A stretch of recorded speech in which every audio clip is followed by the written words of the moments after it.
Alright guys, welcome back to RC Everyday. Got an unboxing. It's been a while since we unboxed something new. This has been out for a little bit. I think they unveiled this back in February at USDE. This is the FMS, or the RocHobby Atlas 4x4 1/10 scale truck.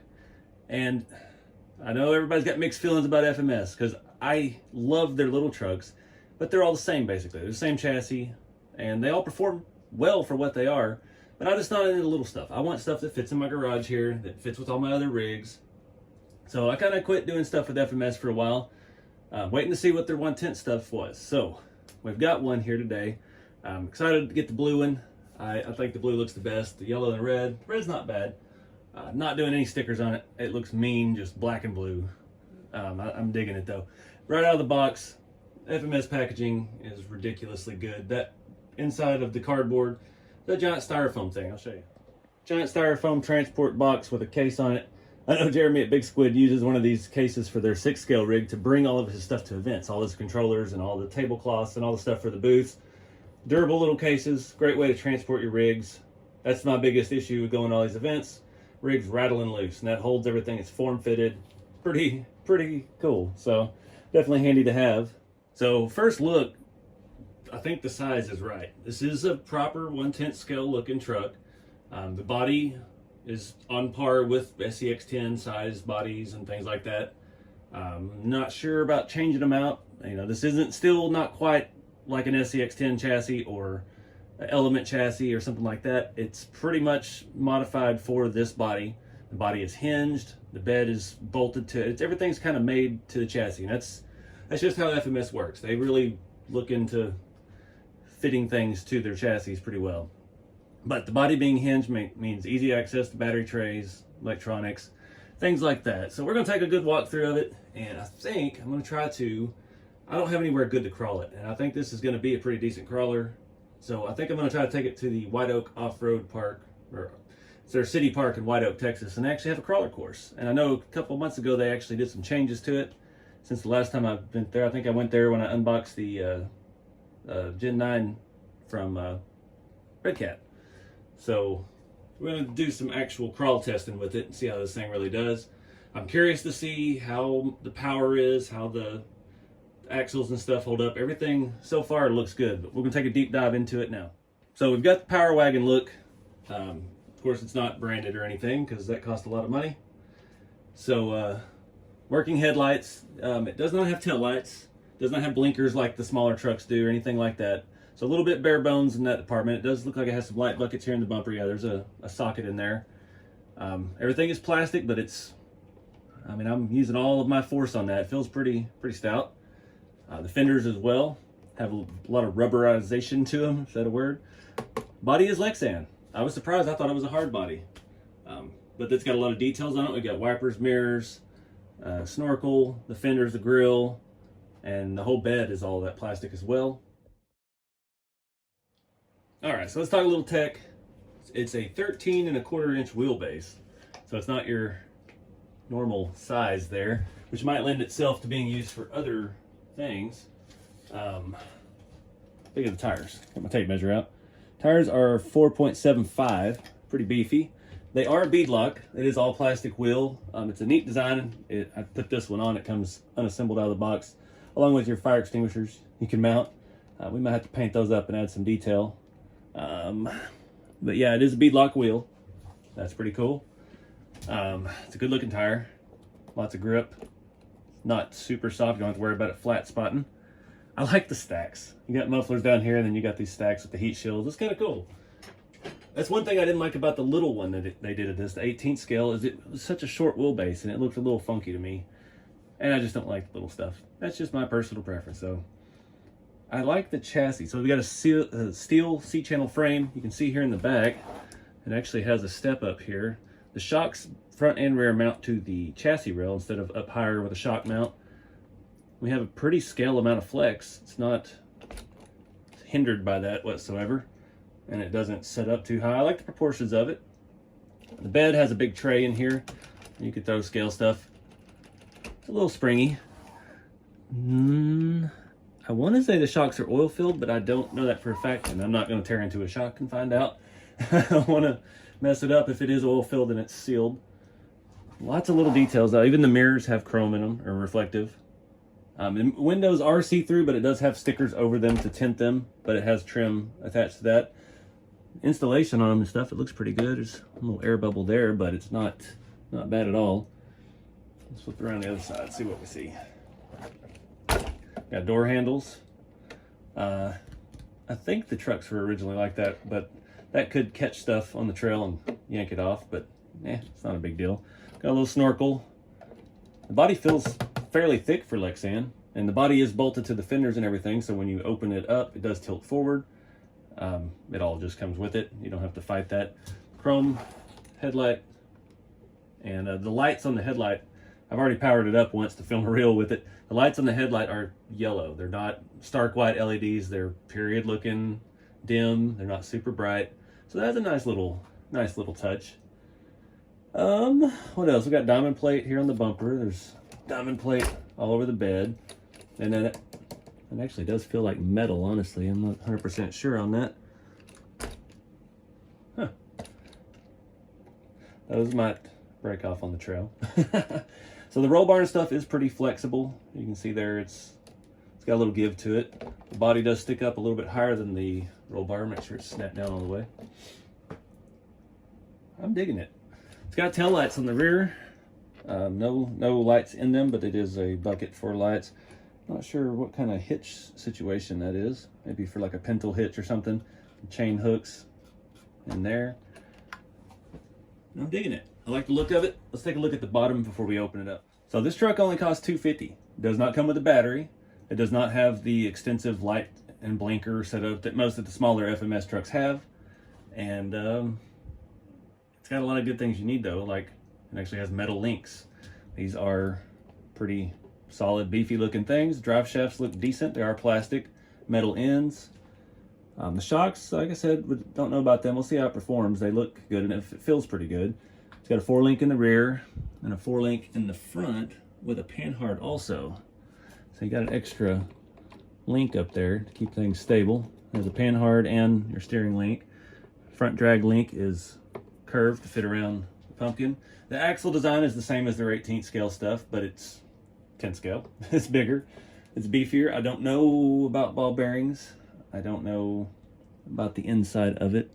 It does have, look at this, it has a joint in the front instead of a ball and cup type deal. So that's pretty good, like a CVD shaft. There's some extra mounts hanging down here. I'm not sure what those would be for. It's part of the inner structure. It's got a giant piece in the front. I'll show you here in a minute. It mounts your motor. It has a divorce transfer case. Everything is kind of like a real truck.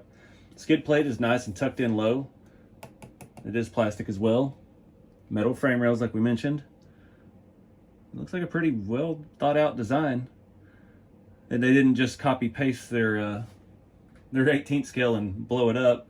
They kind of did with the axles, I'm sure, but it is looking pretty good. I'm trying to see how these go on. Let me find a tool. I'm gonna pull this drive shaft off here real quick and see what the output on the axle looks like. All right, so we have a normal input on the axle. So shafts and stuff will be easily upgradable. Same end on the transfer case. Everything's looking good down here. And this is pretty meaty. This isn't, looks pretty good. Let me put this back on and we'll get under the hood a little bit and see what's going on. All right, so super easy body mounts. Grab back here, boom. Pivots forward as far as it opens. You can see we got some wiring here for the lights. Everything's wrapped up and pretty well taken care of. I've already got my little battery in here. Using the Helios 2002 cell. It's the only one I have that'll fit the XT60. I run Deans on all my stuff.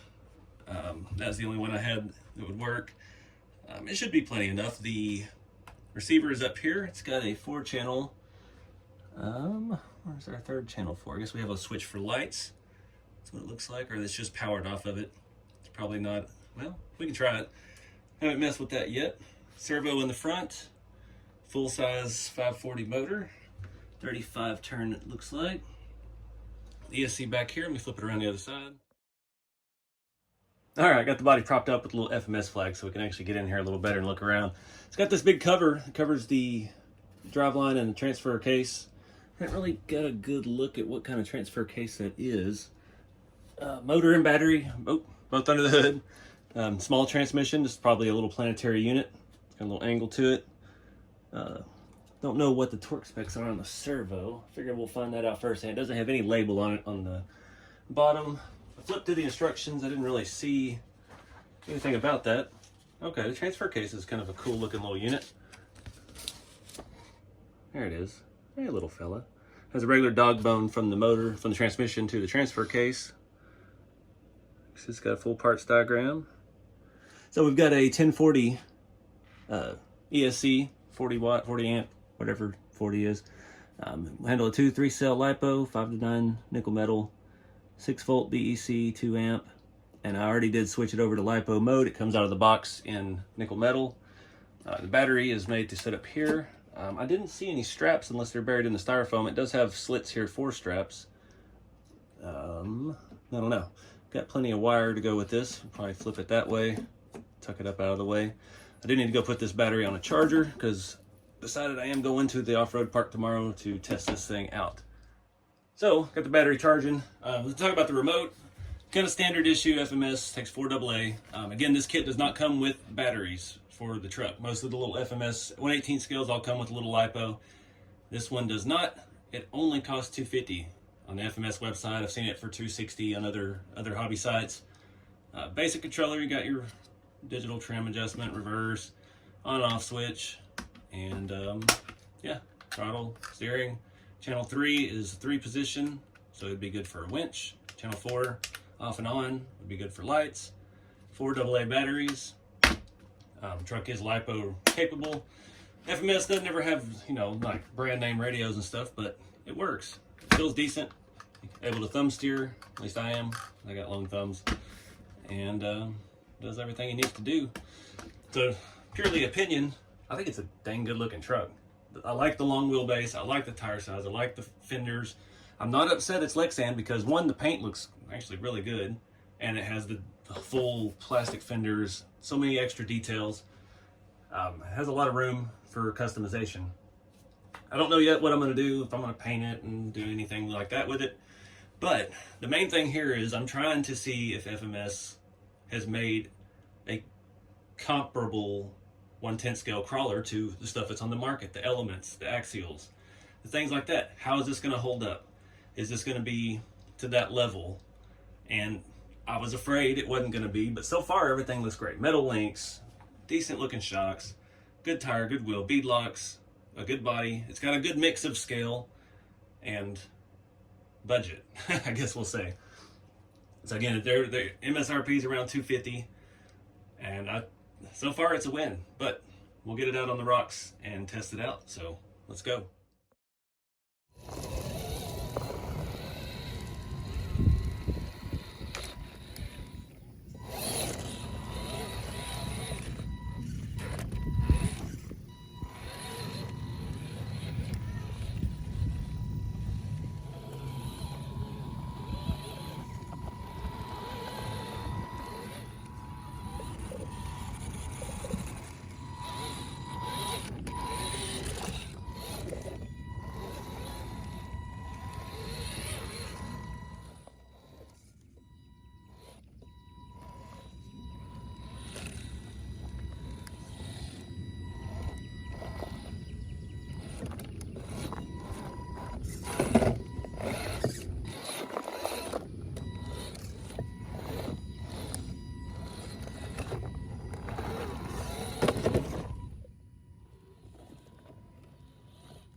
Alright guys, back from the off-road park. That place is pretty extreme. They've changed it since the last time I was there, and you need a built truck for that.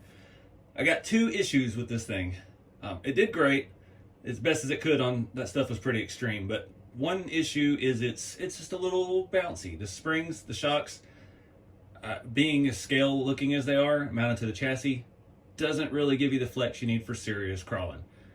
That would be pretty easy fix. I think we could swap on some other kind of shock mounts and put a little bit longer shock on it and be just fine. Out of the box, you will need to adjust your steering. Let me grab the remote and show you. Pretty typical with RTR stuff.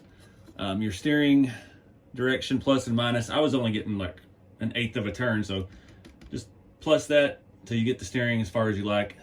Never got in a bind with the steering. That servo, I don't know what torque it has or anything. Was doing pretty good once I adjusted it out a little bit. So the second issue, this has a slipper clutch like most transmissions do.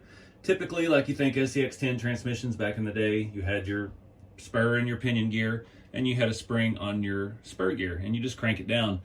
I've taken the front drive shaft off on this to show you. The screw and the spring for your slipper is right here.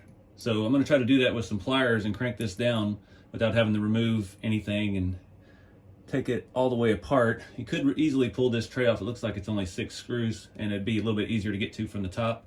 But the body's, yeah. So we're going to try to do it like this. But you can see that spring is pretty much all the way out. And when it would get in a bind, these are pretty beefy tires. It would just spin the slipper clutch, and you wouldn't be able to get out of things that you needed to. So that's a definite must if you're going to crawl this thing. Other than that, not any real complaints, other than just being a little springy because it needed a little bit more flex. A little bit lightweight, I'd say that. A little bit top heavy, all that plastic bed and the body and all the detail stuff.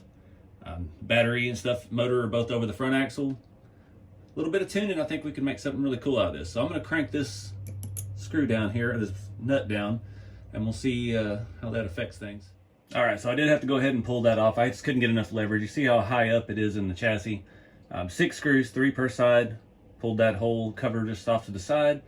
And I used a wrench in here in the fan end of the motor just to keep it from spinning. I've cranked it down pretty far. It's starting to fight me really good. It's like a safety feature, you know, slipper clutch, keep you from burning up gears and stripping axle shafts and stuff like that. I guess FMS gears their products towards beginners. So you get out there and you get in a bind, you won't immediately snap an axle shaft or something.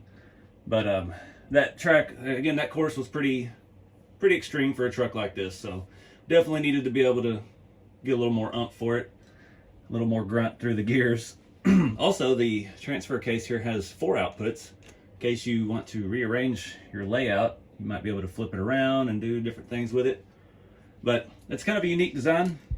I have not seen one where the slipper clutch was on the actual output shaft. Let me see if I can get this screw back in here. Come on. Find where the hole is. I'm gonna have to play with it a little bit, but it's pretty simple. I think that was the only thing really holding me up. It does like to kind of bounce through obstacles. That's partly due to the springy suspension. But what I was saying here, you can see the shock mounts straight to the rail. So if we threw a hoop on here off of some other vehicle, put a taller shock on it, get us a little bit smoother operation, a little bit more flex. Might be something to look at. I'm trying to think through my head what shocks I have at the moment. But overall, not bad. So I'm gonna put this all back together and then we'll wrap this video up. All right, guys, so final thoughts. It does have a diagram of that transmission in here in the instruction booklet. I just had it open, yeah. So you can see where the spring is and the nut, and then it's in your output shaft over here. So it's good it has that laid out in case you have any trouble getting that. This is definitely a must to do if you're actually gonna crawl this thing. Out of the box, great trail truck. A few little mods here and there. I have a pretty capable crawler. I'd like to play with the weight distribution a little bit. I think the best upgrade first would be some metal wheels. Get some weight down low. I like the tires. They're a little bit hard for serious rock crawling. Foams and stuff feel good, but it's a very hard compound tire. The lugs on it are super hard and they're super close, and it kind of limits how much give it'll actually have.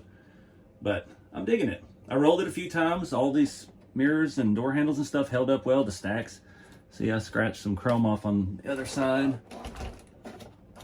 It's got some dirt on it, but pretty good truck for $250. I ain't gonna lie.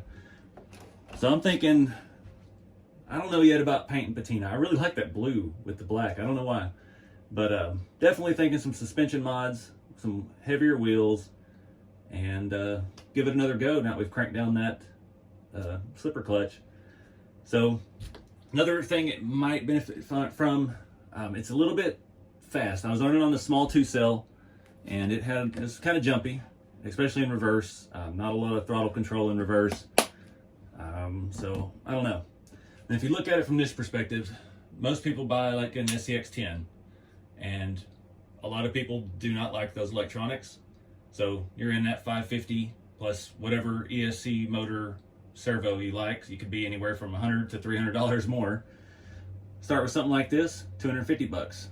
Spend 250, 300 more, and then you're at the base price of the SCX10, and you've got all the electronics that you like, your preference, and go from there.